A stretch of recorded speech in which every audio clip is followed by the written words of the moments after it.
So if you drove past the Point Plates lighthouse and saw some idiot in a red hat walking around in the driftwood, that was me. I grabbed a hunk of this. Not my most square cutting, but I wonder if you can turn this into anything useful. So, I'm going to give it a try. Well, it's got a nice grain color to it.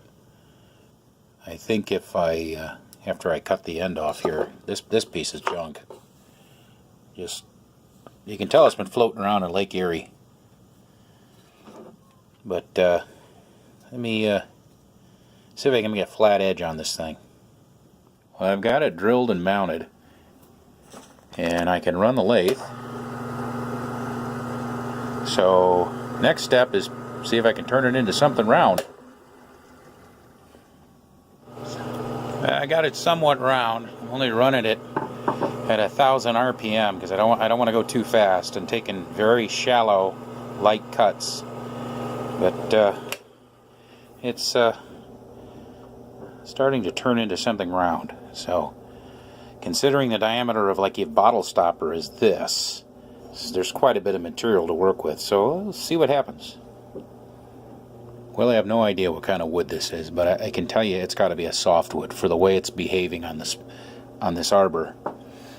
It started squealing, which told me these threads were loosening up, which means this has got to be a softwood for as easy as the threads were coming apart. It's not rotted, but it's very lightweight, so I think it's some kind of pine or something, maybe some kind of cypress.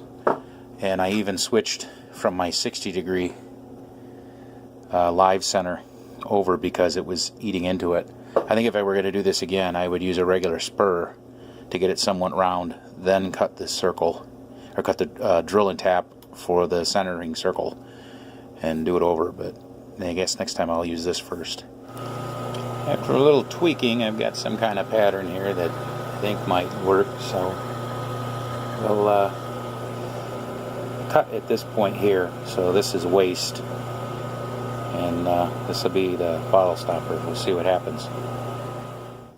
It's starting to come together here. Give it a little more sanding work. Try and get her